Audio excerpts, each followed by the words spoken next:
திருக்குறள் அதிகாரம் 15 பிறனில் விழையாமை.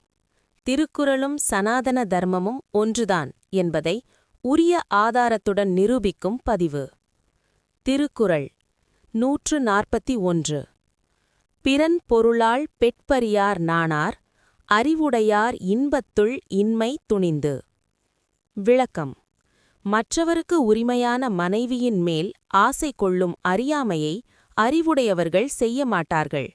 ஏனெனில் அந்தச் சிற்றின்பத்தினால் வரும் துன்பத்தையும் அதனால் ஏற்படும் தார்மீக அழிவையும் அவர்கள் நன்கு அறிவார்கள். மகாபாரதம் அனுசாசன பர்வம் 104.20. ந ஹி பாபதமம் கிஞ்சித் அன்யத் அஸ்தி நராதிபா பரதாரோபசேவாயாம் லோகேஷு இஹ பவேத் அபௌ. விளக்கம். மன்னா, இந்த உலகிலும் சரி மேலுலகிலும் சரி பிறன் மனைவியை நாடுதலை விட கொடிய பாவம் வேறொன்றுமில்லை என்று பீஷ்மர் தர்மருக்கு உபதேசிக்கிறார். இது ஒருவனின் ஆயுளையும் புகழையும் அடியோடு அழித்துவிடும் என்கிறது பாரதம். மனுஸ்மிருதி 4.134. ந ஹி ஈத்ருஷம் அநாயுஷ்யம் லோகே கிஞ்சித் வித்யதே யாத்ருஷம் புருஷஸ்ய இஹ பரதாரோபசேவனம். விளக்கம். இந்த உலகத்தில் ஒருவனுடைய ஆயுளை குறைக்கக்கூடிய செயல் பிறன் மனைவியை சேர்வதைப் போன்றது வேறொன்றுமில்லை.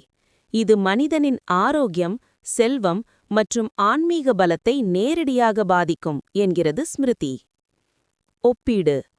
திருக்குறள் மற்றும் சனாதன தர்மம். வள்ளுவர் இக்குறளில் சனாதன தர்மத்தின் காம நிக்கிரகம் மற்றும் தர்ம விவாக நியமங்களை வலியுறுத்துகிறார். சனாதன தர்மத்தில் ஒருவனின் மனைவி அவனது அர்த்தாங்கினி, அதாவது உடலில் பாதி. எனவே பிறன் மனைவியை நாடுவது என்பது மற்றொருவனின் ஆன்ம உரிமையை பறிப்பதற்கு சமம். வள்ளுவர் இன்பத்துள் இன்மை என்று கூறுவது அந்த தற்காலிக இன்பத்தில் பொதிந்துள்ள நீண்டகால துயரத்தையும் நரகவேதனையையும் குறிக்கிறது. அறிவுடையோர் ஒருபோதும் தர்மத்திற்கு புறம்பான செயல்களில் ஈடுபட மாட்டார்கள் என்ற சனாதன கொள்கையை இக்குறள் உறுதிப்படுத்துகிறது. திருக்குறள் 142.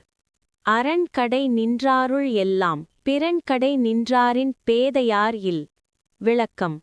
தர்மத்திற்கு புறம்பான தீய வழிகளில் நிற்பவர்கள் எல்லாரையும் விட பிறனுடைய மனைவியை விரும்பி அவன் வீட்டு வாசலில் போய் நிற்பவனைப் போன்ற அறிவிலிகள், பேதையார் யாருமில்லை. மகாபாரதம் அனுசாசன பர்வம் 104.21. பரதாராபிகமனாத் நிருணாம் ஆயுஹ் க்ஷீயதே யத் யத் பாபம் ச லோகே அஸ்மின் சர்வம் தத்ர பிரதிஷ்டிதம். விளக்கம். பிறன் மனைவியை நாடுவது ஒரு மனிதனின் ஆயுளை குறைப்பதோடு மட்டுமல்லாமல் உலகிலுள்ள அனைத்து விதமான பாவங்களும், சர்வம் பாபம், அந்த ஒரு செயலில் அடங்கியுள்ளன. அத்தகையவன் எல்லா அறங்களிலிருந்தும் நீக்கப்பட்டவனாக கருதப்படுகிறான் என்கிறது பாரதம். மனுஸ்மிருதி 8.352-353. பரதாரோபசேவாயாம் பிரசக்தான் மனுஜான் நரக உத்வேஜன கைஹி தண்டைஹி சிந்தியாத் ராஜா பிருத்தக்வித. விளக்கம். பிறர் மனைவியுடன் தொடர்பு கொள்வதை ஒரு மகா பாதகமாக மனுஸ்மிருதி கருதுகிறது.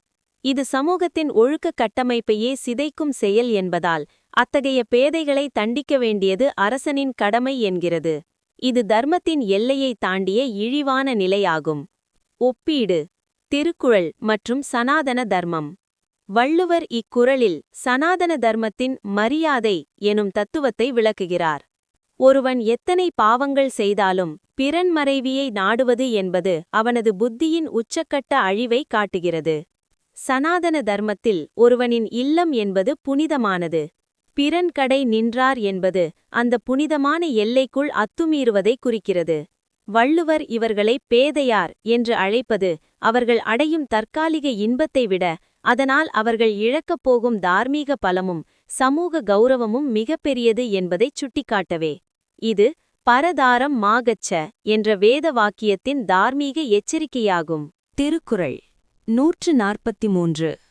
விழிந்தாரின் வேரல்லர் மன்ற தெளிந்தாரில் தீமை புரிந்து ஒழுகுவார். விளக்கம்: தன்னை நம்பித் தெளிந்தவருடைய மனைவியிடம் தீமை செய்து நடப்பவர்கள் உயிரோடு இருப்பவராக கருதப்பட மாட்டார்கள். அவர்கள் செத்தவர்களுக்கு ஒப்பானவர்களே. வெளிந்தாரின் வேரல்லர் ஆவர். மகாபாரதம் சாந்தி பர்வம் 168.32 யஸ்து பாப்ப சமாச்சாரः ச ஜீவன்னப்பி மிருதः சதா பரதாராபிகந்தாச்ச விப்ரலப்தாச்ச மித்ரவிக். விளக்கம்: பாவச் செயல்களில் ஈடுபடுபவன், குறிப்பாக பிறன் மனைவியை நாடுவோன் மற்றும் நண்பனுக்குத் துரோகம் இழைப்பவன், உடலில் உயிர் இருந்தாலும் அவன் எப்போதும் செத்தவனுக்குச் சமமானவனே. அவனது ஆத்ம பலம் அழிந்துவிட்டதால் அவன் பிணமாகவே கருதப்படுகிறான் என்கிறது பாரதம். மனுஸ்மிருதி 4.170 அதர்மிகோ நரோ யஹி யஸ்ய சாப்ய நிருதம் தனம் ஹிம்சா ரதஷ்ச யோ நித்யம் நேஹா முத்ர சுகம் லபேத். விளக்கம்: அதர்ம வழியில் நடப்பவன், பிறருக்கு துரோகமிழைப்பவன் இவ்வுலகிலும் சரி மறு உலகிலும் சரி இன்பத்தைப் பெறமாட்டான். அவனது வாழ்க்கை அர்த்தமற்றது. அவன் ஆன்மீக ரீதியாக வீழ்ந்தவன், பதிதன் என்பதால் அவன் சமூகத்தால் உயிருள்ள பிணம் என்றே கருதப்படுவான். ஒப்பீடு: திருக்குறள் மற்றும் சனாதன தர்மம். வள்ளுவர் இக்குறளில் சனாதன தர்மத்தின் ஆத்ம ஹத்யா, அதாவது ஆன்மாவைக் கொல்லுதல் என்ற ஆழமான கருத்தை பிரதிபலிக்கிறார். சனாதன தர்மத்தில் ஒரு மனிதன் என்பவன் வெறும் ஊனும் இரத்தமும் கொண்ட உடல் அல்ல. அவன் தர்மத்தின் வடிவம். எப்பொழுது ஒருவன் தர்மத்தை அடியோடு மீறி தன்னை நம்பியவருக்கு துரோகம் செய்கிறானோ அப்பொழுதே அவனது தர்ம சரீரம் இறந்துவிடுகிறது. வள்ளுவர் வெளிந்தாரின் வேரல்லர் என்று கூறுவது அத்தகையவருக்கு சமூகத்தில் மதிப்பில்லை, இறைவனின் பார்வையில் இடமில்லை என்பதையே. ஒருவன் தன் நம்பகத்தன்மையை இழக்கும்போது அவன் மனித பண்பிலிருந்து விலகிவிடுகிறான். இது சனாதன தர்மம் சொல்லும் நம்பிக்கை துரோகம் மகா பாவம் என்ற விதியோடு முழுமையாக ஒத்துப்போகிறது. திருக்குறள் 144. எனைத்துணையர் ஆயினும் என்னாம் தினைத்துணையும் தேரான் பிறனில் புகழ். விளக்கம்: ஒருவன் எவ்வளவு பெரிய பெருமைகளை உடையவனாக இருந்தாலும் அதன் விளைவுகளை தினையளவும் ஆராயாமல் பிறனுடைய மனைவியை விரும்பி அவன் வீட்டிற்குள் நுழைந்தால் அவனிடமுள்ள அந்த பெருமைகளெல்லாம் என்ன பயனை தரும்? யாவும் அழிந்துவிடும். மகாபாரதம் உத்யோக பர்வம் 33.61 ஸ்ருதம் பிரஜ்ஞானுகம் சௌரியம் லக்ஷ்மீ ஸ்ரீ சக்திஹி ஏவச்ச சர்வம் நஷ்யதி பும்சோ வை பரதார நிஷேவனாத். விளக்கம்: கல்வி, அறிவு, தைரியம், செல்வம், அதிகாரம் மற்றும் பலம் என ஒருவன் எத்தகைய சிறப்புகளை பெற்று இருந்தாலும் அவன் பிறன் மனைவியை நாடும்போது அவை அனைத்தும் கானல் நீர் போல மறைந்துவிடும். ஒரு சிறு தீப்பொறி பஞ்சு பொதியை அழிப்பது போல இந்த ஒரு பாவம் அவனது அனைத்து பெருமைகளையும் எரித்துவிடும் என்கிறது விதுரநீதி. ராமாயணம் யுத்தகாண்டம் 111.29 ராவணன் வேதங்கள் கற்றவன், சிவபக்தன், மகாவீரன், ஈரேழு உலகையும் வென்றவன். ஆனால் அவன் செய்த பிறனில் புகழ் எனும் ஒரு செயல் அவனது அனைத்து புகழையும் தவ வலிமையையும் அழித்தது. இதை குறித்து மந்தோதரி புலம்பும்போது, இந்திரியாணி ஜயன் பூர்வம் ஜிதம் திரிபுவனம் த்வயா ஸ்மரந்தைவ தத்வைரம் இந்திரியைரேவ நிர்ஜிதஹா. முன்னர் புலன்களை வென்று முவ்வுலகையும் வென்றாய், ஆனால் இன்று அதே புலன்களுக்கு அடிமையாகி பிறன் மனைவியை நாடியதால் உன் புகழையும் உயிரையும் இழந்தாய். ஒப்பீடு: திருக்குறள் மற்றும் சனாதன தர்மம். வள்ளுவர் இக்குறளில் பெருமைக்கும் ஏனை சிறுமைக்கும் தத்தம் கருமமே கட்டளைக்கல் என்ற தத்துவத்தை சுருக்கமாக விளக்குகிறார். சனாதன தர்மத்தில் ஒருவனின் தார்மீக தகுதியே அவனது மற்ற எல்லா தகுதிகளுக்கும் ஆதாரமாகும். எனைத்துணையர் ஆயினும் என்னாம் என்ற வள்ளுவரின் கேள்வி சனாதன தர்மம் சொல்லும் புண்ணியக்ஷயம், அதாவது புண்ணியம் தீர்வது என்பதை குறிக்கிறது. ஒருவன் எவ்வளவு உயர்ந்த நிலையில் இருந்தாலும் தர்மத்தின் எல்லையை மீறும்போது அவன் தனது ஆன்மீக பாதுகாப்பை இழக்கிறான். தினையளவு கூட ஆராயாமல் செய்யும் இச்செயல் மலையளவு பெருமையையும் மண்ணோடு மண்ணாக்கிவிடும் என்பது சனாதன எச்சரிக்கை. திருக்குறள் 145. எளிதென இல்லிரப்பான் எய்தும் எஞ்ஞான்றும் விழியாது நிற்கும் பழி. விளக்கம். இது மிக எளிதானதுதான் என்று கருதி பிறன் மனைவியிடம் எல்லை கடந்து செல்பவன் எக்காலத்திலும் அழியாமல் நிலைத்து நிற்கக்கூடிய தீராத பழியை அடைவான். மகாபாரதம். அனுசாசன பர்வம் 104, 22. ந கீர்த்திஹி லோகமத்யே அஸ்தி ந சுகம் ந ச ஜீதிதம் பரதாரான் அபிகச்சன் ஹி நித்யம் ஷோகாதுரோ பவேத். விளக்கம். பிறன் மனைவியை நாடுபவன் உலகத்தாரிடையே புகழை இழக்கிறான்.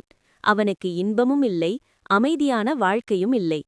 அவன் அடையும் அந்த அவமானமானது அபகீர்த்தி அவனது வாழ்நாள் முழுவதும் அவனை துரத்தும் துயரமாக மாறும் என்கிறது பாரதம். மனுஸ்மிருதி 4:174. அதர்மேண ஏததேத தாவத் ததோ பக்ராணி பஷ்யதி ததஹ சபத்னான் ஜயதி சமூலஸ்து வினஷ்யதி. விளக்கம். அதர்மமான செயல்களை பிறனில் புகுதல் போன்றவையை ஒருவன் மிக எளிதாக செய்துவிடலாம்.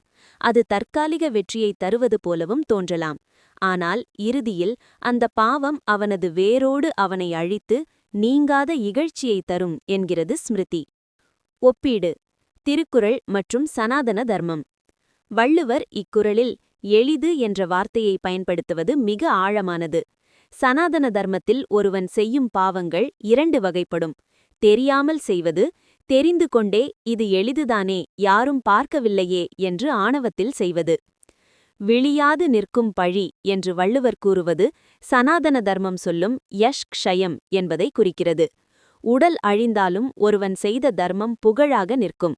ஆனால் அவன் செய்த அதர்மம் வசையாக, இன்ஃபேமி ஆக காலத்தை தாண்டி நிற்கும்.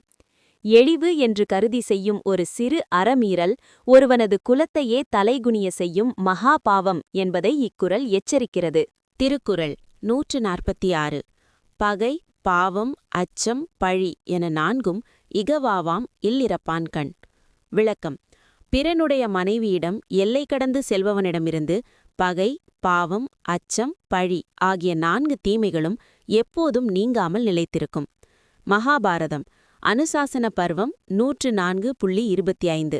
பயம், சோகம், ததா வைரம், நரகஞ்சாப்பி தத்ருஷம், பரதாராபிகந்தார லபந்தே நாத்ர சம்சயஹா. விளக்கம். பிறன் மனைவியை நாடுவோர் பயம், துக்கம், சோகம், பகை, வைரம் மற்றும் நரக வேதனை ஆகியவற்றை அடைவார்கள் என்பதில் எந்த சந்தேகமும் இல்லை. இது இம்மையிலும் மறுமையிலும் ஒருவனை துன்புறுத்தும் என்கிறது பாரதம். மனுஸ்மிருதி 4.133. அதர்ம முத்தரம் செய்வ வியாதி பிஷ்சாப்பி பீடனம் அபகீர்த்திம் ததா மிருத்யும் லபதே பரதாரிணி. விளக்கம். பிறன் மனைவியுடன் தொடர்பு கொள்பவன் அதர்மம், அதாவது பாவம், நோய்களால் பீடிக்கப்படுதல், அதாவது அச்சம் அல்லது உடல் நலிவு, அவமானப்படுதல், அதாவது பழி, மற்றும் இறுதியில் அழிவையும் அடைகிறான். இந்த 4ம் அவனை விட்டு ஒருபோதும் விலகாது என்கிறது ஸ்மிருதி. ஒப்பீடு. திருக்குறள் மற்றும் சனாதன தர்மம். வள்ளுவர் இக்குறளில் ஒரு தீய செயலால் விளையும் 4 நேரடி விளைவுகளை தொகுத்து கூறுகிறார். இது சனாதன தர்மத்தின் கர்ம பலன் அட்டவணை போன்றது. பகை, அதாவது என்மிட்டி, ஒருவனது குடும்பத்தை சிதைப்பதால் ஏற்படும் தீராத பகை. பாவம், அதாவது சின், ஆன்மீக ரீதியாக ஒருவனை நரகத்திற்கு இட்டு செல்லும் கர்ம வினை. அச்சம், அதாவது ஃபியர், எப்போது பிடிபடுவோம், எப்போது தண்டனை கிடைக்குமோ என்ற மன உளைச்சல். இதை சனாதன தர்மம் சித்த விக்ஷேபம் என்கிறது.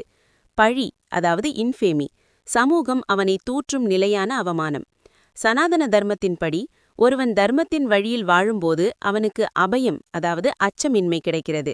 ஆனால் பிறனில் விளையும்போது அவன் இந்த 4 அனர்த்தங்களுக்கும் ஆளாகிறான்.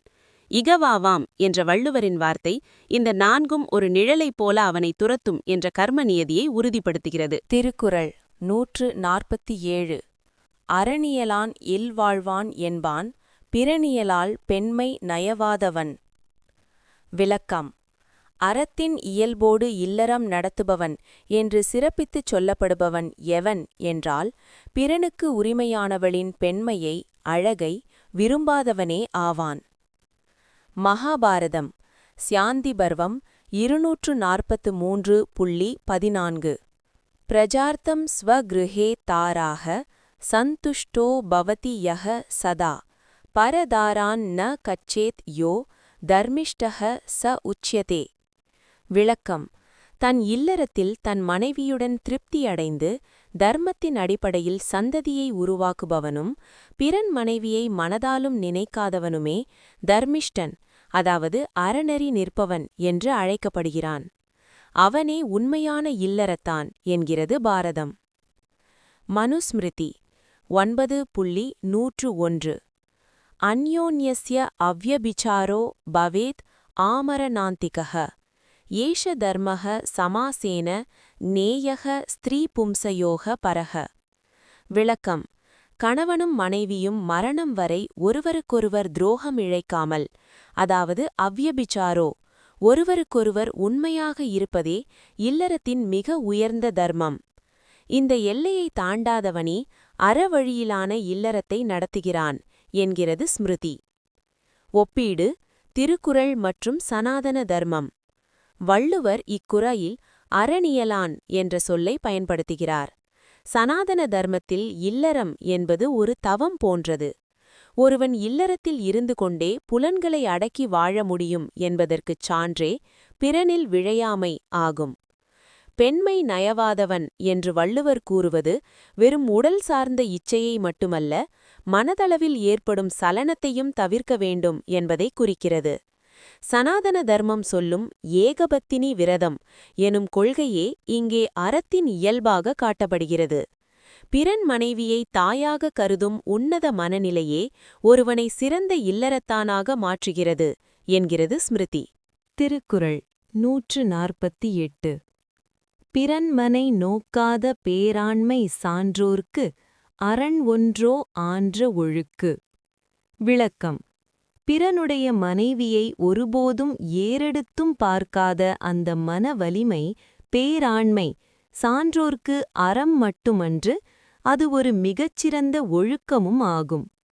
மகாபாரதம் சாந்தி பர்வம் 158.10 இந்திரியாணாம் ஜயஹ ஸ்வர்கஹ தன்னித்பாதோ நரகஹ ஸ்மிருதஹ தஸ்மாத் சர்வப்பிரயத்னேன ஜயேத் இந்திரிய பஞ்சகம்.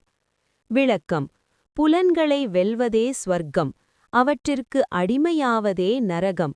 குறிப்பாக பிறன் மனைமேல் செல்லும் பார்வையை, புலனை அடக்கும் வீரமே ஒருவனை தெய்வ நிலைக்கு உயர்த்தும். இதுவே சனாதன தர்மம் போற்றும் ஜிதேந்திரிய புலன்களை வென்றவன் பண்பு. வால்மீகி ராமாயணம், சுந்தரகாண்டம். இலங்கையில் சீதையை தேடிச் சென்ற அனுமன் அந்தப்புரத்தில் பல பெண்களை பார்க்க நேரிடுகிறது. அப்போது அவர் தன் மனசாட்சியுடன் பேசுகிறார். மனசோ வஷிதா தத்துவம் லக்ஷணம் வை மகாத்மனாக ந மே மனசி விக்ருதிஹி காச்சித் அபி உத்சர்ப்பதி. விளக்கம்: பெண்களை பார்த்தாலும் என் மனம் விகாரமடையவில்லை.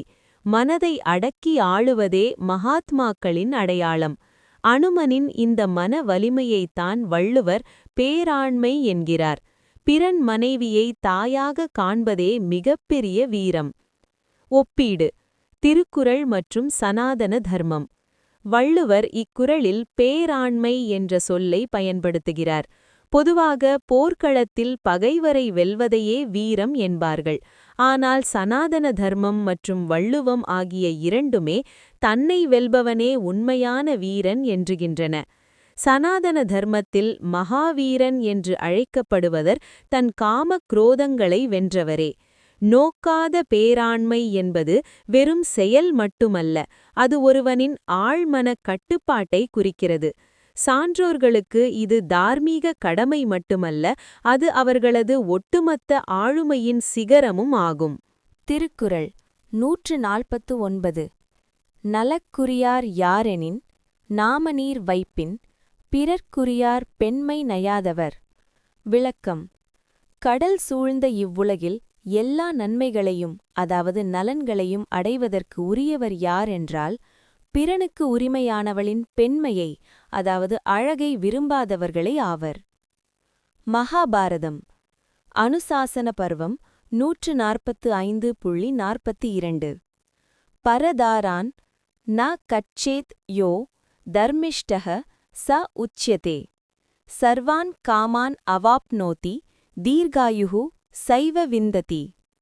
விளக்கம்: பிறன் மனைவியை எவன் ஒருவன் நாடாமல் இருக்கிறானோ அவனே தர்மத்தில் சிறந்தவன், தர்மிஷ்டன். அவன் இவ்வுலகில் தான் விரும்பிய அனைத்து நன்மைகளையும், அதாவது சர்வான் காமான் அடைவதோடு நீண்ட ஆயுளையும் பெறுவான் என்கிறது பாரதம்.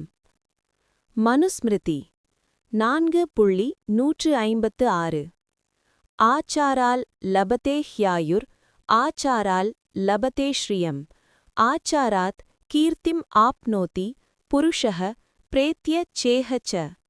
விளக்கம்: நல்லொழுக்கத்தினால், அதாவது பரதார கமனம் செய்யாமை போன்ற ஆச்சாரத்தால் ஒருவன் நீண்ட ஆயுளையும் அழியாத செல்வத்தையும், அதாவது மகாலட்சுமியின் அருளையும் நற்புகழையும் அடைகிறான். இந்த உலகிலுள்ள அனைத்து மங்கள பொருட்களும் அவனுக்கே உரியவை என்கிறது ஸ்மிருதி. ஒப்பீடு: திருக்குறள் மற்றும் சனாதன தர்மம். வள்ளுவர் இக்குறளில் நலக்குரியார், அதாவது தேவையான அனைத்து நன்மைகளுக்கும் தகுதியானவர் யார் என்பதற்கு ஒரு தார்மீக அளவுகோலை வழங்குகிறார். சனாதன தர்மத்தில் ஒருவன் செய்யும் பாவங்கள் அவனது நல்வினைகளை, அதாவது புண்ணியங்களை அழித்துவிடும். குறிப்பாக பிறன்மனை நாடும் பாவம் ஒருவன் செய்த அனைத்து நற்செயல்களின் பலனையும் எரித்துவிடும். நாமநீர் வைப்பு என்று வள்ளுவர் கூறுவது இந்த அகண்ட பிரபஞ்சத்தில் நிலவும் கர்ம நியதியை குறிக்கிறது. எவன் ஒருவன் தன் பார்வையை தூய்மையாக வைத்திருக்கிறானோ அவனிடம் அறம் தங்கும். அறம் தங்கும் இடத்தில் ஐஸ்வர்யங்கள் தாமாகவே வந்து சேரும். பிறன் மனைவியை தாயாக காண்பவன் எவனோ அவனே உண்மையான அறிஞன் என்ற மாத்ருவத் பரதாரேஷு என்ற ஸ்லோகம் வள்ளுவரின் இந்த கருத்தோடு இணைகிறது. திருக்குறள் 150 அரண் வரையான் அல்ல செய்யினும் பிறன் வரையாள் பெண்மை நயவாமை நன்று. விளக்கம்: ஒருவன் அறம் சொல்லும் நெறியில் நிற்காமல் பல தீய செயல்களையே செய்பவனாக இருந்தாலும் பிறனுக்கு உரிமையானவளின் பெண்மையை, அழகை விரும்பாமல் இருப்பது அவனுக்கு மிகப்பெரிய நன்மையை தரும். மகாபாரதம் அனுசாசன பர்வம் 104.26 சர்வ தர்ம விஹீனோபி யஸ் சதாச்சாரவான் நரஹ ச சுபான் லோகான் ஆப்னோதி பரதாரான் விவர்ஜயன். விளக்கம்: மற்ற தர்மங்களை ஒருவன் கடைப்பிடிக்கத் தவறினாலும் நல்லொழுக்கத்துடன் இருந்து பிறன் மனைவியை நாடாமல் விவர்ஜயன் இருந்தால் அவன் நற்கதி அடைவான். மற்ற எல்லா பாவங்களையும் விட பிறன் மனை நாடுதல் என்பது ஒருவனின் ஆன்மாவை அதல பாதாளத்திற்குத் தள்ளும் கொடிய செயல் என்கிறது பாரதம். மனுஸ்மிருதி 4.175 யஸ்து தர்மாத் விசலிதः பரதாரிணி வர்த்ததே ச சர்வ புண்ணியஹீனः ஸ்யாத் ஆத்மனா சஹ நஷ்யதி.